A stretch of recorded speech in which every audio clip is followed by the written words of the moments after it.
ito in response po to our just good Senator Pangilinan, hindi po technical na or rules, no?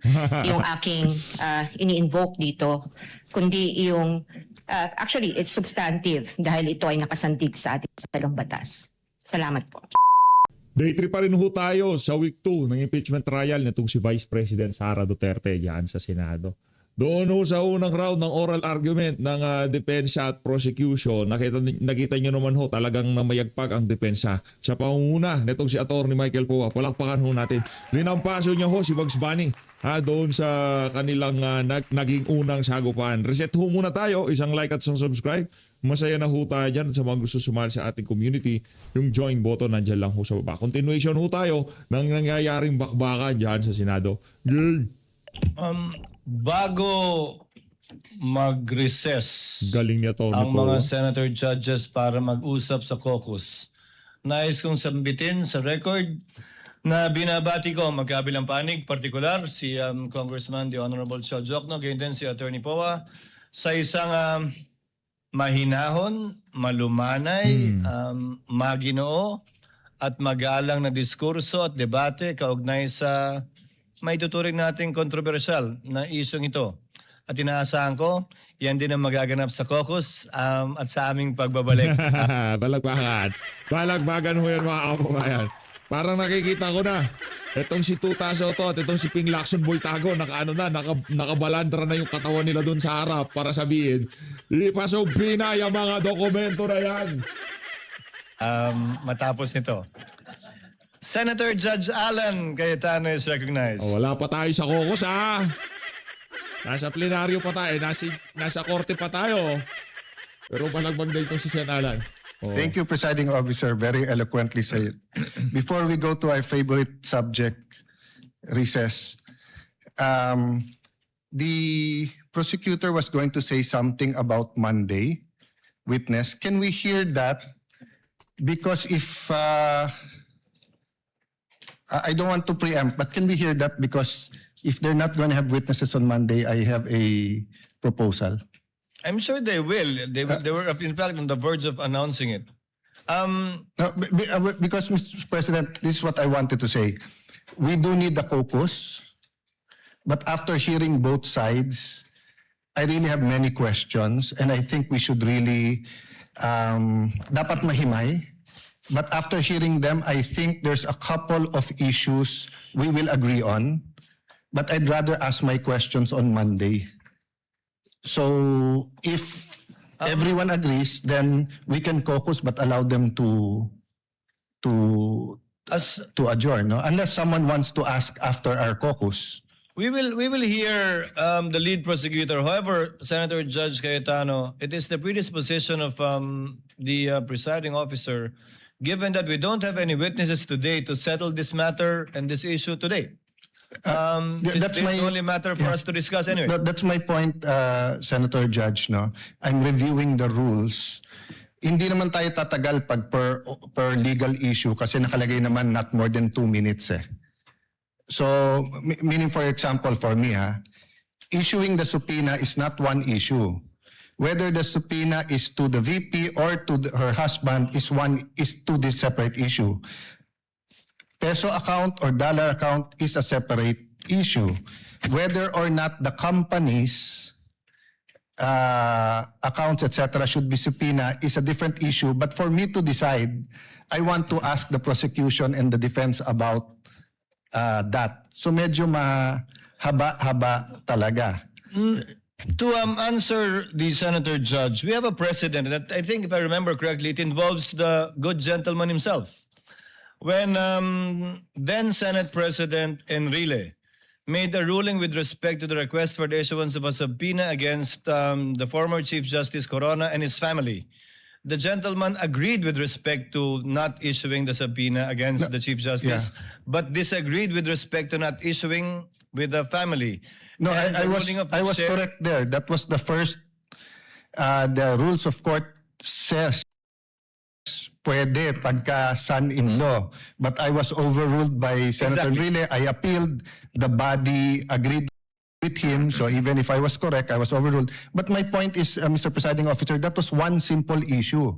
That's why I didn't argue. I'm saying this seems to be like two subpoenas, but there are several subject matters, AMLA, etc. And remember, this is Article 2. What's our assumption? August or September pa to iti-take up eh. So I'm just saying, so for example, no, we all agree on the ruling. It benefits one side. We should tell them why we ruled that way so that if they file a motion for reconsideration or they go to the Supreme Court, malinaw din yung ruling natin doon. There are substantive issues here. There are some issues as eloquently said by Congressman Shel Jokno. Alangan namang bago ako ng stand kung pare-pareho yung issue about, let's say, bank account. So, you know my vote on that, di ba? But my vote on Chief Justice Corona doesn't mean it's the same vote if it was on his spouse and the companies that are under his name. I can tell you honestly right now, I don't know what to vote for, what my vote will be. But I do know that these are two important issues. Even the definition of definiteness and the definition of fishing expedition, I want to pursue that with them. With the permission Your of Honor, Senator sir. Judge Allen, can we discuss that in caucus? Yes, yes. So I'm just saying, if we're going to discuss it and maraming magtatanong, do you want them to go home and we can extend till Thursday next week or whatever? No, not at this time. Okay. We can advise Yeah, I them submit properly to the at presiding the officer. appropriate time. Senator Judge Pangilinan. Now, just to reiterate the earlier manifestation of the presiding officer, we agreed to go on caucus after the presentation Yes. after the oral argument. So, Yeah. Bida-bida ka eh. Pambira ka eh. Kung merong, sinong gusto maipis, ikaw ang pinakaunang kamay magtataas dyan eh. Huwag ka na tumayo. let us stick to the agreement, Mr. President, Mr. Presiding Officer. Thank you. Umaasa pa rin ako na magiging mahinahon yung caucus. So we move to Chair declares a recess. We will advise the parties as to what time we will most likely finish once we know that we are in the process of winding up. In the meantime, kindly relax and study the next witnesses you will be presenting. Trial is on recess. For the information of the parties as well as the viewing public, in caucus, the senator judges agreed to study the matter more, given that not everyone has actually completed reading the memoranda given by the parties and submitted by the parties, and given that they want more time to look into the complicated issues involved in these two motions for the issuance of subpoena.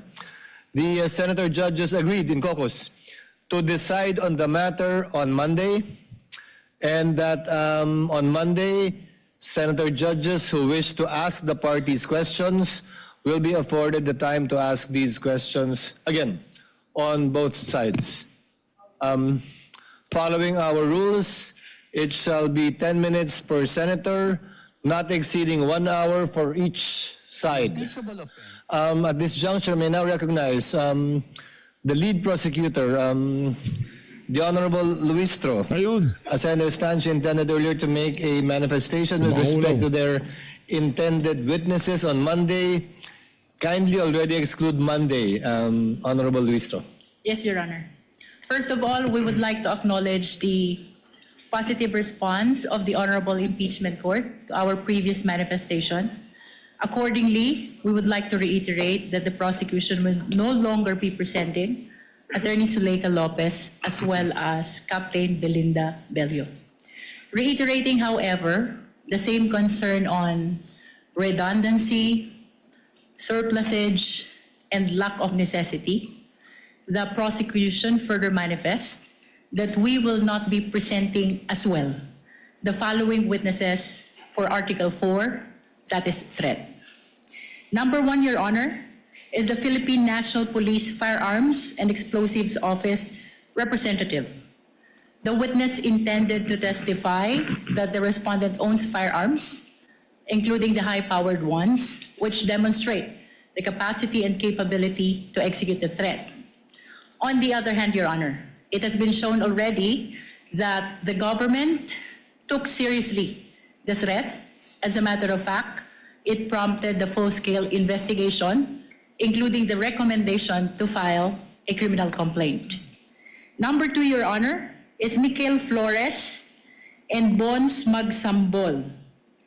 They belong to the press who were present during the November 23 video conference. They will be testifying that they were among the reporters or media persons who were present. Ba't yung mga reporter, bakit hindi si Atty. Zuleyka? Si Atty. Zuleyka nandun siya mismo nung nagkakaroon ng tanungan live. Hindi via Zoom. Ito naman si Bacolod. During pambihira naman the talaga. video conferencing, and to the fact that they heard the respondent utter the threat against the President, the First Lady, and the former Speaker. On the other hand, Your Honor, the testimony of Agent Calilong already established that the video is authentic, plus, considering, Your Honor, the defense's subsequent admission that the same are authentic videos, Your Honor. Number 3, Your Honor, is Sheriff Abe Andres, the witness intended to testify on the 2011 incident pertaining to the violence allegedly committed by the respondent on the sheriff. On the other hand, Your Honor, during the past proceedings, it has been acknowledged by both parties, particularly it was acknowledged already that the occurrence of this incident of 2011, so we deem it unnecessary as well to present this particular witness. Number 4, Your Honor, is the family member of a victim of threats. The witness intended to testify on the effect, the gravity, and the seriousness of the threat allegedly committed by the respondent. On the other hand, Your Honor, Attorney Loto already testified that threat is a private crime and its prosecution does not depend on the complaint, participation, and even the subjective feeling of the victim, including his families. Finally, Your Honor, the psychiatrist, the witness intended to testify on the respondent's state of mind, the nature of the violence in the statement made, as well as the capacity and capability to actually execute the threat. On the other hand, Your Honor, both parties have sufficiently established already the circumstances surrounding the statements made by the respondent in the authenticated video. The same is true with respect to the respondent's own subsequent confirmation of those statements, as well as the testimonies already presented. Your Honor, considering that these 5 witnesses are included in our pre-trial order, Your Honor, we respectfully withdraw their names among the prosecution's witnesses for Article 4 threat. This withdrawal, Your Honor, renders Attorney Melvin Matibag, the NBI Director, as our last witness for threat, who will be testifying this coming Monday. Yan sinasabi ko. Si Matibag. Gusto ko na makita ang balagbagin itong si Senator Cayetano, itong Matibag na to. Doon na matitibag si Matibag, sigurado. Oh. Tuesday, Your Honor. Tuesday. Likewise, Your Honor, the prosecution acknowledges the 5-day notice rule. However, considering that the decision to forgo the testimony of Attorney Zuleika Lopez, as well as that of Captain Belinda Bello, came only after the conclusion of the testimony of Attorney Lotok, plus considering, Your Honor, the earlier manifestation, which will render Attorney Matibag the last witness for threat. We would like to beg the kind indulgence of the Honorable Impeachment Court to note our next witnesses. This will be in support of Article 1, Confidential Fund. And if we will be presenting Attorney Melvin Matibag on Tuesday, then this means that the first witness for confidential fund will be presented on July 22, that is Wednesday. Yes. Nevertheless, Your Honor, we are requesting that we be allowed to request for the issuance of subpoena for our first 3 witnesses for confidential fund. That includes Marivic Pareja of the Legislative Archives, Museum Management Service of the House of Representatives, and also, Your Honor, 2 land bank employees, including Violeta Constantino, former branch manager of Land Bank Show Boulevard Branch, and Ninita Camposano, former branch manager, Land Bank, DepEd Branch. To clarify, Honorable Wistro, this is for the issuance of subpoena ad testificandum only?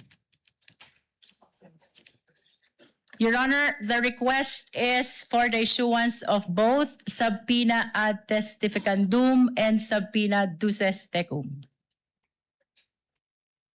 Kindly submit in writing the motion in order to be able to specify the documents you want to be the subject matter of the subpoena duces tecum.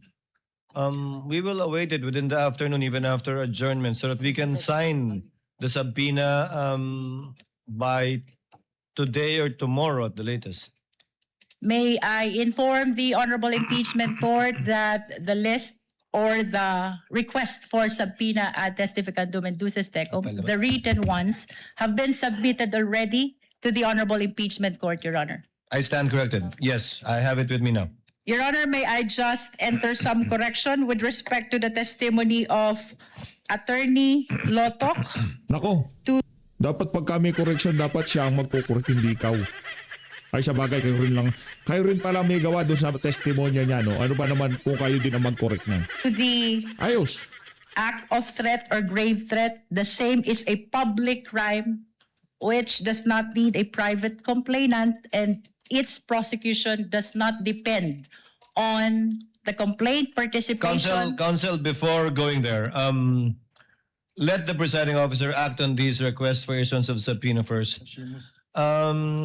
The presiding officer hereby grants the request for the issuance of subpoena ad testificandum to Ms. Marivic Pareja to appear on July 21 and 22, to Ms. Violeta Constantino and Anita Camposano, also a subpoena ad testificandum to appear on July 21 and 22, and subpoena duces tecum to Ms. Lynette Ortiz, correct?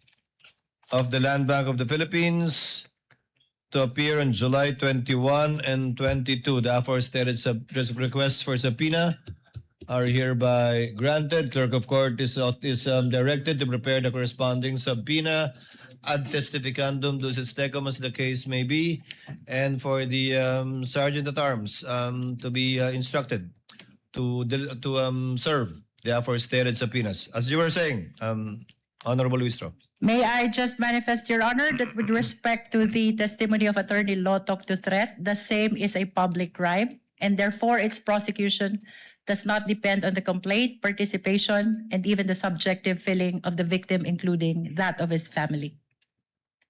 What is this about? I think, if I remember correctly, Representative Luistro, the presiding officer stated that also yesterday, that there are only certain private crimes that require the complaint of the victim.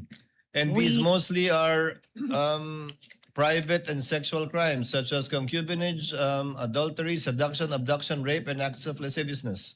We These are the understand, only Your Honor. private crimes that require the signature or complaint of the private complainant. We understand that, Your Honor, and we in fact submit to the position of the Honorable Impeachment Court, except that this representation misstated the supposed public crime into a private crime, Your Honor. Noted. Your Honor.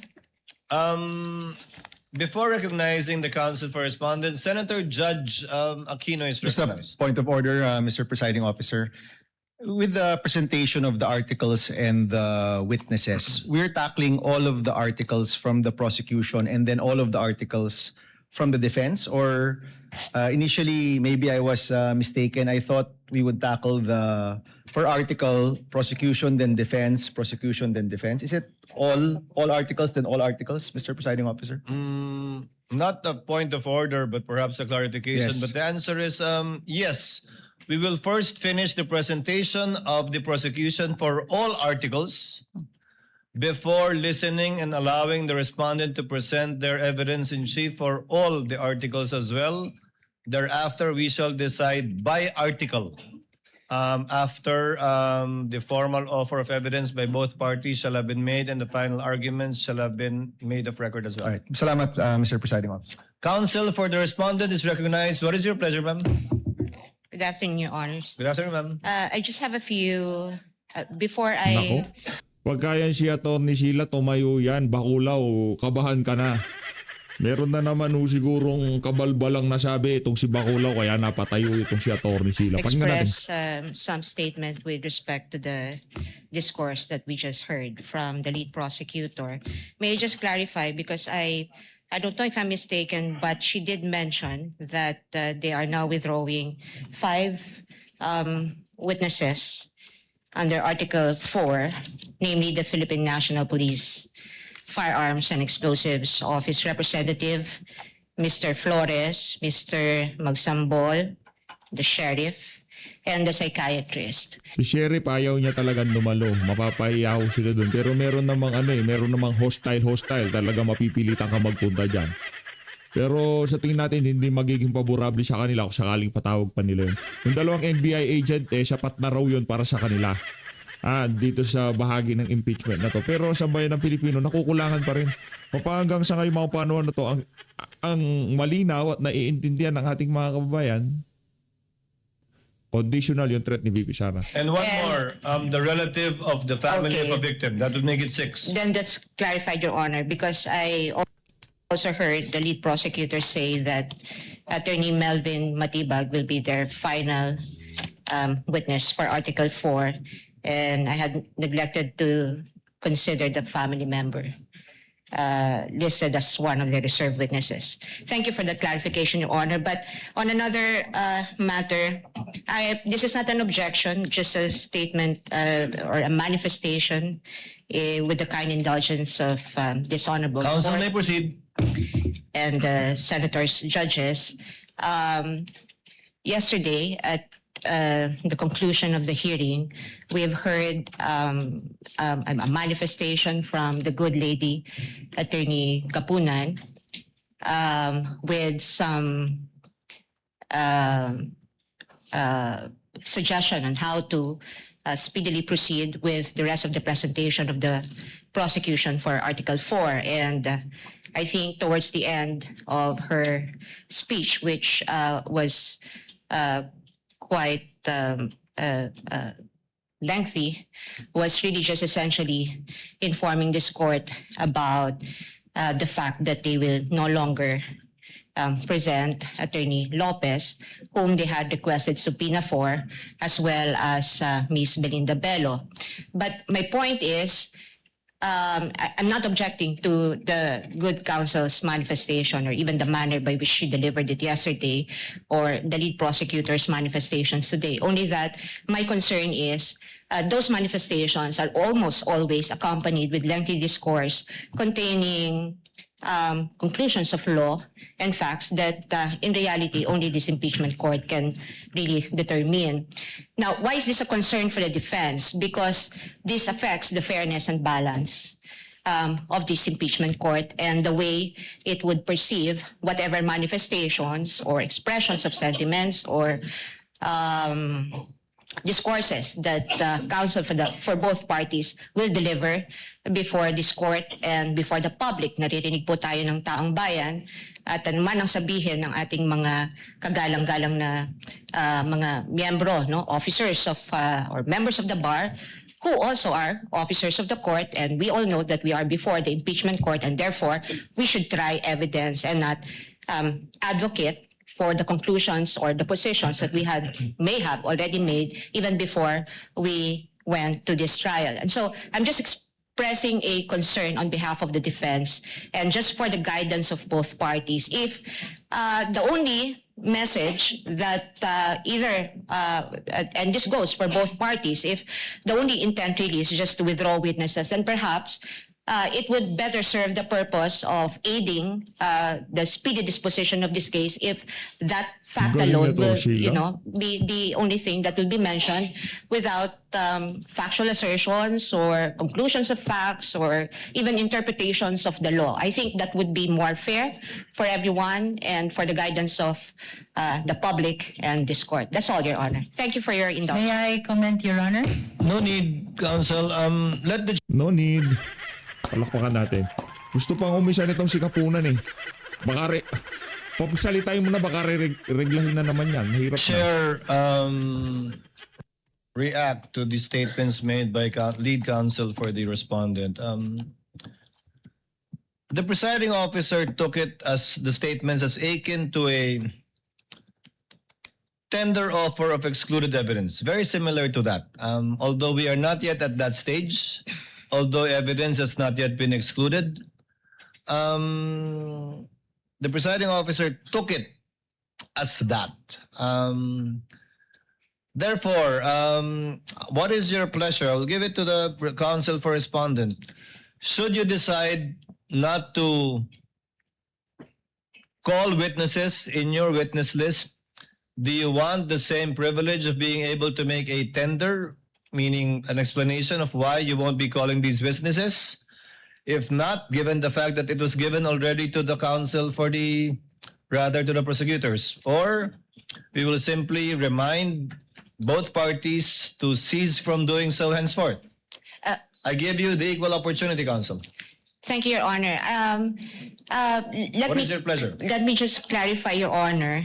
With respect to the presiding officer's statement on it, the chair taking the prosecution's manifestations, a tender of excluded evidence, we respectfully disagree, because if this is a tender of excluded evidence, as the presiding officer had said, there was, number one, there's no excluded evidence because, number two, they never offered it in the first place, and number three, they didn't, in fact, withdraw the presentation of these 5, 6, or 7 remaining witnesses that they listed in their pretrial brief. Number two, Your Honor, I'm not actually asking for any special treatment or privilege or even the same amount of time that were given to the lengthy manifestations and discourses by members of the prosecution. All I'm asking is if the parties may be guided and from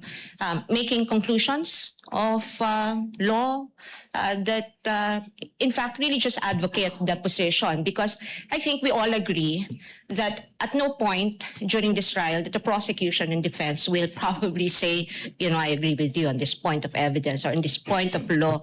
I think mahalaga nating maintindihan yun, because the prosecution clearly has taken side, defense taken side, and we are advocating for totally divergent views and opinions. All I'm asking, Your Honor, is that if the intent truly is to aid this court in speedy disposition of this case in a fair and balanced manner, just so also with the considering that we are being watched by the people, no? Yung ating mga mamamayan na sa tingin ko gusto rin nilang matuto mula dito sa paglilitis na ito, sapagkat sila interesado rin sa kung paano ba pinapagana ang batas sa bayang ito at kung paano pinatutupad yung mga karapatan, no, ng mga tao at kung paano binibigyan ng pantay na halaga yung prosekusyon at depensa. All I'm asking is, if the intent is just to say we're withdrawing, then that's it. Just state the intent and then without any conclusions, Your Honor, because conclusions really are just for the courts to make and not for either of the parties. Thank you, Your Honor. Naku, So matindi noted. yun. Matindi ho yung banat dahil nitong si Atty. Sheila. Ito kasi si Kapunan eh. Di ba nag-press con siya? Napanood niyo ho yung video natin kagabi. Kesyo, wala na, okay na yung dalawa. Okay na, na-establish na namin na talagang meron threat. Pambira. Prosecution na sila, korte pa sila, palakpakan. Na-call out tuloy kayo nitong si Ate Sheila. Ibang klase talaga bumalagbag tong si Ate Sheila. Ay, wala hong makakalusot sa kanya. Wala hong makakalusot. As the court said, it is akin to and not exactly a tender offer. Therefore, the court will now remind both parties to kindly limit any such manifestations on the withdrawal or change or on the withdrawal of their witnesses, to kindly limit it to the withdrawal of such witnesses, and it applies to both sides. Thank Both you, the Your Bida-bida ho kasi. Kapon, di ba? Withdrawal na lang. Ang dami pang kaarte ang sinasabi. Paglabas isa sa impeachment court, bida-bida na naman si Kapunan. Yan tuloy. prosecution and the respondent side should that time come on the part of the respondent. So ordered. Any other matters to be taken up? Thank you, Your Honor. None from the defense, Your Honor. So, Quick manifestation, Your Honor. I'm sorry. Quick manifestation, Your Honor. Yes. Just to respond to the manifestation of the defense. Yes, the Honorable Luis. Nais ko lamang pong ipaalala sa ating mga kababayan, this is a constitutional process. This is of paramount of importance, and therefore, providing the reasons for the withdrawal of these witnesses need to be communicated as well to the viewing public, Your Honor. Kailangan pong maintindihan ng ating mga kababayan ang naging hakbang ng prosekusyon kung bakit wini-withdraw ang mga pangalan ng ibang testigo para In sa the first place, kung nag-practice naman kayo, kung sapat na pala itong si Lotto at itong si Hilong Kalilong, ba't nyo pa sinama-sama? Pati pangalan ng sheriff, sinama nyo pa. Pambihira Article talaga. 4, and that is Oh. threat. That is for the record only, Your Honor. Noted. Court already made a ruling. Senator Judge Cayetano. Yan, si Senator Cayetano. Mr. Senate President, Mr. Presiding Officer, I agree with you both, and there's a solution to that. Let me start by I agree with the defense. Actually, I was going to stand up yesterday, but with all due respect to a good lawyer, Attorney Kapunan, and to the fact that my seatmate, Senator Miggs, was very proud of her, saying that she's his ninang, I did not stand up anymore. The problem with explaining why you're Si Mig Subiri, ninang niya lahat. Ninang niya si Legarda, ninang niya si Kapunan. Baka si Lisa Araneta Marcos, ninang din niya. Malamang sa malamang. withdrawing is actually you are feeding to the court something they did not testify to, and then something the defense cannot object to. So, and if it is a proffer or a tender, it is clear to everyone, in-exclude yun. Kaya ko nga lang nilalagay. But tama naman si Senate Presiding Officer, it's akin, it's not the same. But dun kasi sa tender, nag-ruling eh. So it's very clear to us it's unacceptable, di ba? So after the very eloquent manifestation of Attorney Kapunan yesterday, if I was a layman, I would think what you said, whether it was the agent John Mark, whether it was the second witness sa NBI, was true. Kasi parang may summation. The same thing with you, the very able lead prosecutor and chairperson of the House Committee on Justice, di ba? Having said that, I agree with you, this is impeachment court, people have to know why. But I think we've been very lenient. No one except the spokesperson has spoken about the sub judice rule. So you can actually explain it in the press con afterwards, if I may, no? Because nga, I was also observing yesterday and I was saying, kung ako yung defense, dadagdagan ko na yung witness ngayon at every time we withdraw, may chance akong i-explain bakit we withdraw, then reinforce kung ano yung sinabi nung before. So I understand you completely, ma'am. People have to understand why it's not a sign of weakness. In fact, in your it's a sign that you've achieved your position. But we can do that in the press cons and other forums. But if you do it kasi here, walang chance yung prosecution to rebut that. Or if they do, it's one rebutting the other rather than the witness standing. So if I may offer that solution, Mr. Presiding Officer. As ruled by the presiding officer, henceforth, that will no longer be allowed. Senator Pangilinan, Senator Judge Pangilinan, before Senator Judge Pia Cayetano. It's just a very quick manifestation. I was actually listening to the ruling of the presiding officer, and initially I thought he would rule that the defense would likewise be given the opportunity to speak up. And at some point, when they likewise have the opportunity to withdraw witnesses, I would like to think, Mr. Presiding Officer, that would have been the better approach, because this is an impeachment court. This is not. We are not bound by technical rules, unlike court proceedings where lawyers are familiar and would really want, to make it as orderly and as technical as possible. But again, I will yield to the ruling of the chair, but just a reminder to everyone that technical rules of evidence does not apply strictly. Pambira naman, no? Paano ba nanalo tong... In impeachment court. So, okay lang lahat dahil hindi nga naman striktong pinapaira lang rules ng korte dyan. Benda natin ang law, ganon. Diligan mo na lang petsa ni Sharon. Walang yaka. Proceedings. Precisely because nakikinig ang taong bayan, pagka-technical masyado, na sa halip na lumalabas ang bawat punto. Hindi ko sinasabing hindi dapat magsalita ang defense. In fact, yun ang original o initial na suggestion at minumungkahi ng ating presiding officer na kung gusto magsalita ng defense din para tapatan yung nabanggit ng prosecution, mas maganda sana. But I will yield. I just wanted that manifested, and I will yield to the ruling of the chair. We Maraming thank the good gentleman for his understanding and magnanimity. Given that counsel for respondent did not want the same benefit, it also saves on the court time, and as pointed out by Senator Judge Allen, Yeah. these words can be best expressed outside this court, so that we can manage the court's time better, given that they have both parties have their respective spokespersons to discuss these matters. Counsel for respondent, you Yes, wanted sir. to be recognized? Yes, Your Honor. Yes, ma'am. May I just very briefly, so that I won't take any more time of precious time of the court and our everyone who's here. With just a brief response to the lead prosecutor's counter manifestation that this is because this is a constitutional procedure. We understand that. When we came here, mulat ang aming mga mata na pumunta rito at alam namin na ito ay isang constitutional mekanismo.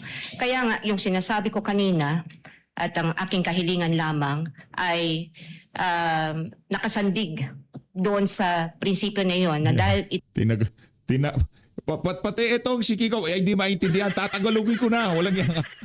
ito ay isang Galing talaga itong constitutional mechanism, kailangan siguraduhin natin na balanse at patas yung Yeah. lahat ng magaganap. At hindi ko, I find it difficult to understand how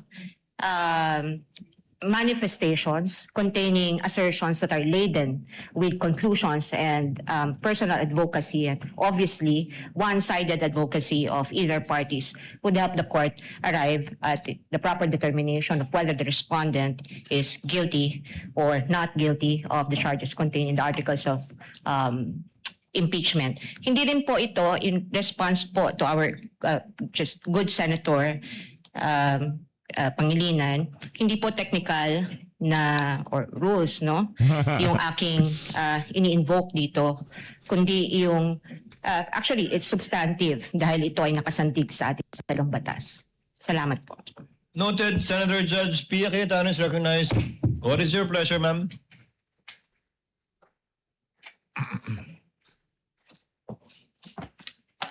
I would just like to support the ruling of the presiding officer, cautioning the both prosecution and defense. I too noticed the esteemed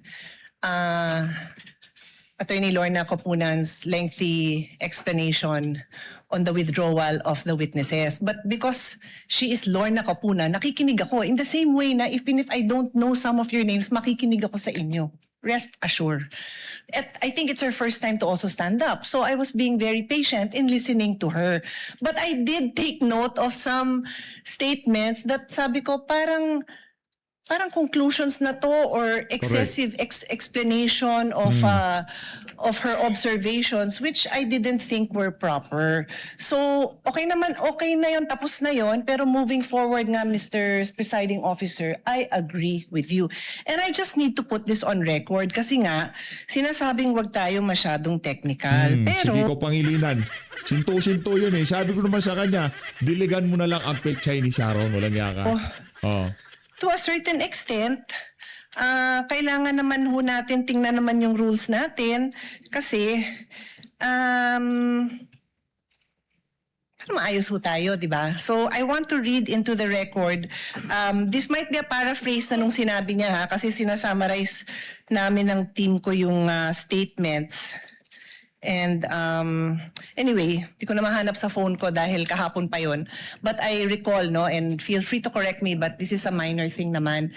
Parang dinescribe niya kung bakit hindi na daw papupuntahin si Attorney Lopez kasi naman daw napakita na daw ng defense yung video kung saan siya ay crying and complaining. So observations na po yun ni Attorney Capunan. Hindi po siya ang witness. Hindi po siya ang dapat nagsasabi sa judges na crying and complaining yung isang testigo. Trabaho po yun ng abogado na i-elicit yun dun sa witness na mapipresenta doon. So yun po yung reason kung bakit hindi ho pwede yun. We're not being technical, but neither of the lawyers here are allowed to stand up and be the one to explain what you are experiencing. That is for the witness to do. Your job is to ask the witness questions. Yun. So to be clear, it's not being technical, but it's making sure that magawa niyo yung trabaho niyo na maayos at magtanong tayo ng maayos sa witnesses. Kung di na pala siya papupuntahin, di no need na to say kung ano yung na-observe. Kasi nga, hindi na ho sa inyo yon as lawyers. Yun lang naman po. Again, my utmost respect for Attorney Capunan and to all of you. You're all doing a great job. Like I said, once in a while, we will be called out. Even I tell the presiding officer, call me out pag sumobra ako, pag medyo nag-exceed tayo ng authority natin, because we're all just trying to do our jobs here. So thank you again, everyone, for your time and patience. Thank you, presiding officer. Chair, in humility, accepts the presiding officer's lapses in this regard, as twice pointed out by Senator Judge Pia Cayetano already. The chair will be more mindful in the future, but I also ask the parties to also be equal. Kasalanan mo lahat yan.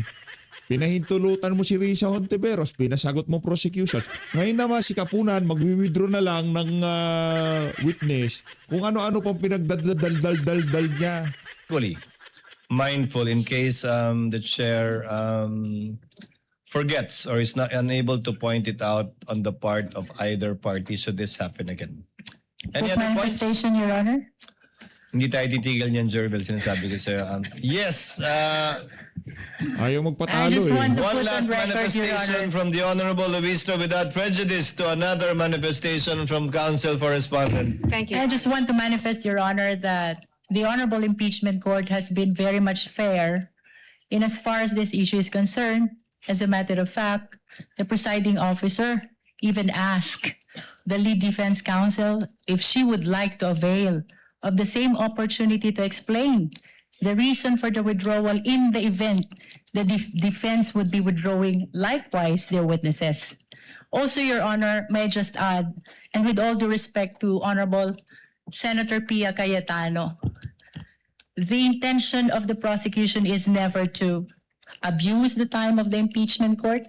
It is never to influence the senator judges, neither is it to influence the viewing public. The explanation was a statement of the position of the prosecution, and of course, Yun it is nga mali, di mo maintindihan.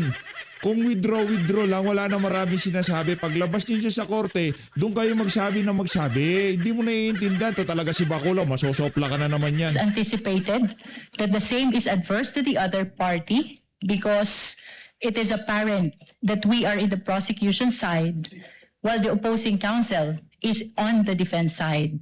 But nonetheless, let me reiterate and put on record, Your Honor, the purpose is not to influence the senator judges, neither is it to influence the viewing public. It is only a statement of position of the prosecution for withdrawing the names of O the kung ganun pala, Attorney Sheila, magsalita ka na din. Ang withdrawal ng prosecution and dahil nakikita nilang mahina ang ebidensya ay hindi makakatulong sa prosecution dahil mahina ang kanilang argumento dito sa magsalita ka na, Attorney Sheila. Yaran lamang mga sinto-sinto kalaban nyo dyan.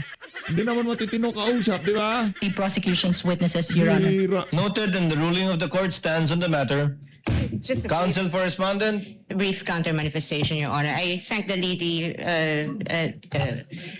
lead prosecutor for mentioning that the same courtesy was earlier offered to the defense with respect to providing lengthy discourses or manifestations before this court. But I think the point essentially that I'm trying to make is that we're not asking the court for any advantage. What we're merely asking is fairness. That's all, Your Honor. Thank you. Same answer. Noted. Boom! Palakpakan natin itong si Attorney Sheila. Narinig mo yung kilay. Kanya ka kilay, ha? And the court stands by its ruling. Any other matters to be taken up from the senator judges? Ayun na nga, dito na una tatapusin ang ating reaction video. Maraming salamat. Magkita-kita ho tayo sa susunod na linggo. Wala na ho muna tayong upload yan sa mga susunod na. Hindi, meron pa ho. Meron pa. Malino natin Pilipinas. Saludo dito kay Attorney Sheila. Grabe, lakas ng balagbag niya. Bigyan natin ng point si Attorney Sheila. Pati itong sige ko Pangilinan, binalagbag niya. O, tapos kay Bacolod yan. Malino natin Pilipinas.